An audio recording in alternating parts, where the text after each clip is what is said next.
né? Você tem que fazer muita ginástica, conseguir fazer, e cada vez que você sai de uma crise, você sai melhor ainda, porque você consegue baixar despesas, ficar mais competitivo e continua crescendo. Ano passado crescemos 35%, esse ano crescemos 40%. De 2009 a 2015, a Van cresceu 50% ao ano. Porque nós somos loucos, nós somos que nem a torcida do Corinthians, né? Estamos malucos. Cuidado. Cuidado que a torcida do Corinthians, eu não sei se é uma boa referência para o empresário. Isso a gente percebeu, já te olhando aqui, a gente já percebe que você é um certo parafuso. Agora eu quero saber o seguinte, você entrou de cabeça numa campanha política, e a maioria dos empresários, eles não gostam disso. Por quê? Porque você se expõe, você pega uma bandeira. Aliás, o Kim pegou a minha imagem. Isso foi um absurdo. Doutor Rolo, vou processar o Kim. Ele vem aqui? Vai vir. O empresário, ele não quer, porque você tem que vender pro cara do PT, pro cara do Ciro, de todo mundo. A tua loja tá lá. Por que você resolveu ser um cabo eleitoral do Bolsonaro? Legal.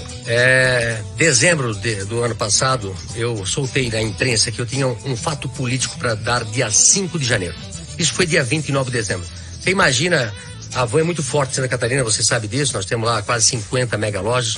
E quando eu soltei, chamando a imprensa para o dia 5 de janeiro tinha um fato político, aí foi um Deus nos acuda, né? O Luciano vai ser governador, o Luciano vai ser senador, o Luciano vai ser deputado, o que vai ser o Luciano? E aí um jornal lá do Sul soltou um dia antes que eu ia ser governador do estado. O que aconteceu? A sala que nós acertamos para fazer a coletiva de imprensa ficou pequena, era cheio de gente assim, né? Parecia metralhadora, esperando a minha definição. E aí, na realidade, eu disse, pessoal, este ano, 2018, é o ano mais importante da nossa história. Nós temos as condições de mudar esse país. Fala aqui o do Martin Luther King, né? Que o que mais me deixa apavorado não é o grito dos maus, mas é o silêncio dos bons, né? E eu comecei dizendo que nós tínhamos que fazer a diferença, não só eu como empresário, mas todos os brasileiros. E conclamei todo mundo para que começasse a estudar o candidato, começasse a ver em quem votaria em outubro. Isso em janeiro. Quando aconteceu que o Bolsonaro foi um dos que me ligaram, né?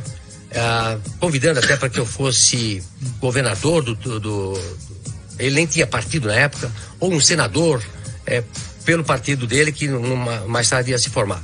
Eu disse, olha, Bolsonaro, eu não quero ser político, eu quero ser um ativista político. Ontem, que era um dia anterior do dia 4, eu me desfiliei do PMDB, que eu estive durante anos, porque eu fui um líder estudantil.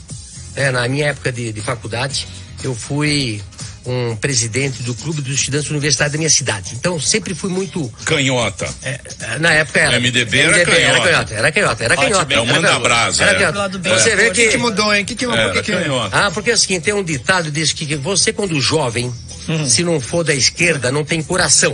Boa. Se você, quando é velho, continuar da esquerda, você é um idiota. E os jovens de direita, né? Não é isso?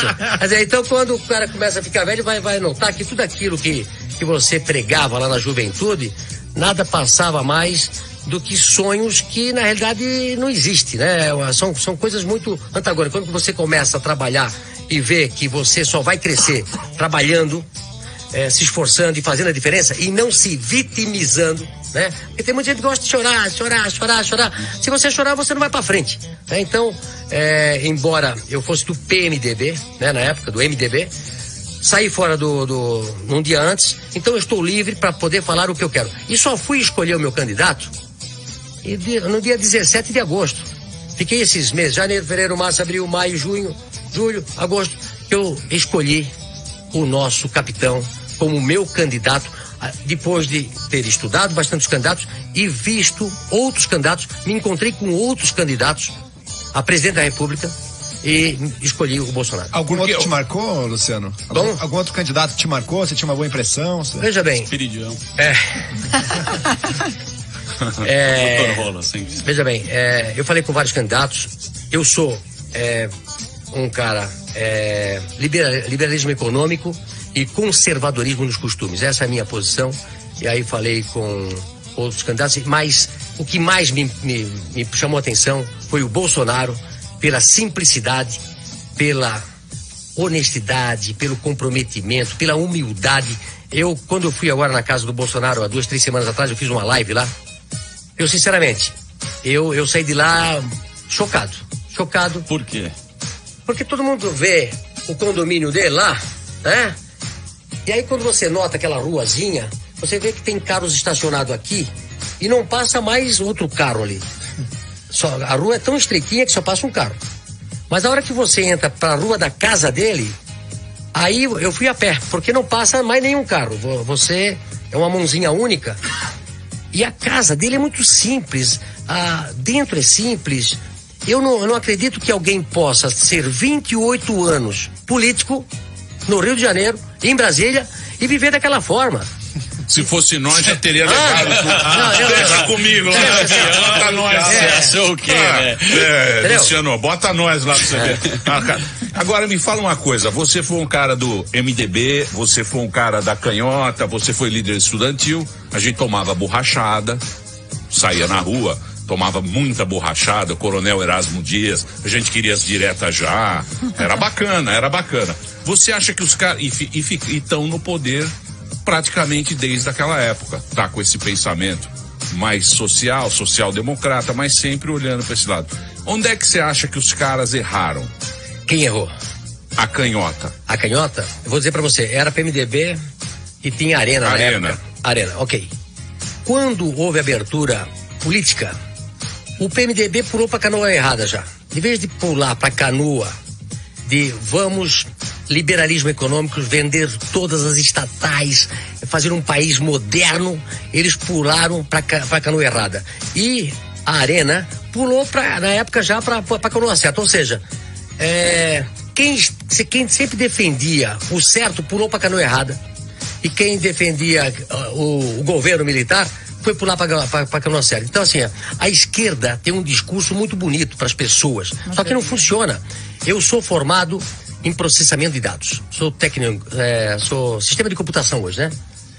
E nada funciona sem lógica. Nada funciona sem lógica. Um computador não funciona sem lógica. Uma empresa não funciona sem lógica. Um país, um município. Então, a esquerda não tem lógica. A grande maioria das pessoas de esquerda são de humanas, não são de exatas. Porque se eles fossem de exatas, nenhum negócio deles funcionaria. Você já viu algum esquerdista fazer sucesso sendo empresário, empreendedor? Não tem. Me aponta esse cara é o cara e ele tem sucesso e ele é de esquerda. Não funciona. Mark Zuckerberg. Então, você acha, Luciano, a Magazine Luiza defendia a Dilma lá, né? Mas aí, né, olha, não quero nem falar, né? Fácil, né? Da boca pra fora é fácil. Aliás, aqui, ó, veja bem. Aqui em São Paulo tinha um do Peônia. Na Peônia não, era fazia trigo, era o Li. Sei, lembro. Muito Santista. Ok. O Li mora aqui na Paulista, não é isso? Isso. Defendeu o PT até quebrar quase. Desistiu, entendeu? Acho que até foi embora, não é isso? Foi embora. O Lipim, né? Não é isso? Lipim. Seguinte, ó, não funciona. Tudo que não tiver lógica não funciona, pessoal. É simples, como 1 mais 1 é igual a 2. Se tu perguntar para um petista quanto é 1 mais 1, capaz de não saber do resultado, entendeu? Olha a Dilma. Então, mas ô Luciano, o que a gente tava conversando até aqui com a Sâmia, que é uma menina legal. Mas eu vi. Não, mas você não viu, vocês tiraram do contexto. Não, peraí. Editaram. A conversa quando sai do contexto. Eu vi todos. Não, tiraram do contexto. É ruim. Muito. Eu sei, mas é ruim. Era justamente essa, era falando o seguinte, como é que ninguém fez essa previsão? Porque há muito tempo a gente está vendo isso acontecer. Há muito tempo o Brasil economicamente está ruim. É o que você falou, aquela crise que a gente teve lá, desde a Copa do Mundo, vamos pegar desde a Copa do Mundo. São 4 anos que a gente tá vendo, aí o cara chega nesse momento com o mesmo discurso. Sim. Com a mesma conversa que ficou durante muito tempo e não foi para lugar nenhum. Aí quando vai mudar o negócio, o cara vem com o mesmo discurso. Ele quer construir o que eles destruíram. Não dá pra entender. Então, exatamente, não dá pra entender qual é o pensamento, a lógica. Só que aí entrou você. Que aí todo mundo fala que você foi responsável por colocar na internet as inverdades, os fake news. Sim. Tá na tua mão, amigo. Pro PT, não precisamos fazer fake news.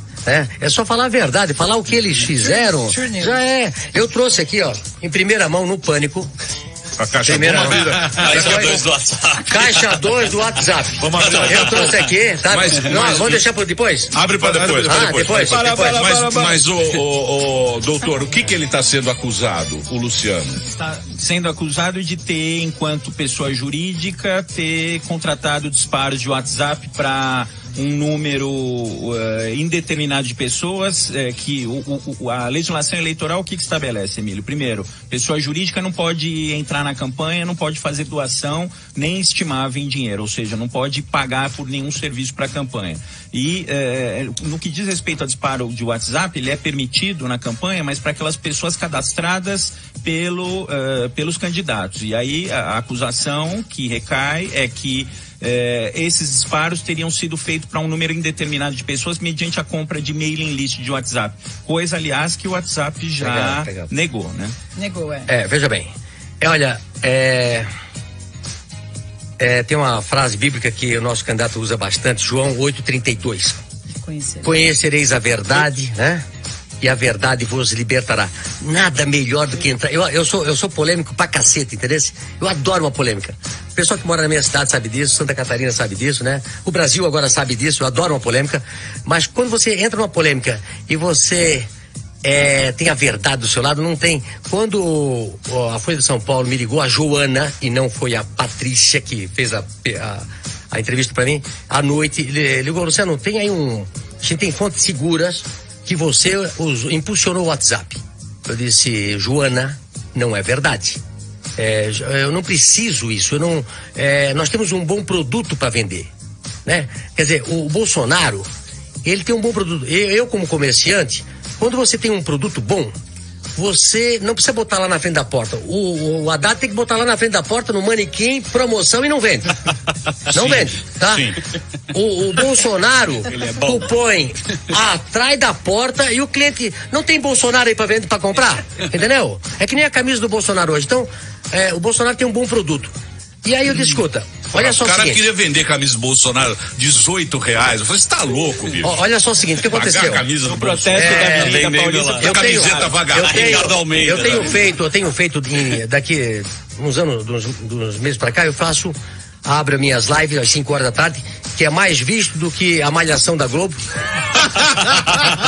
As minhas lives às 5 horas tá sendo mais vista do que a Malhação da Globo. Bem, tá? né? É verdade, é uma loucura. Chega a ter 3, 4, 5 milhões de pessoas vendo. Ao vivo já bateu 80 mil, 40 mil pessoas. Aliás, né?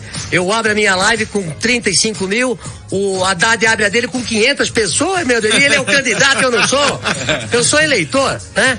Mas assim, ó. Mas você entrou na polêmica, né? Ok, mas veja bem o seguinte. Falei isso pra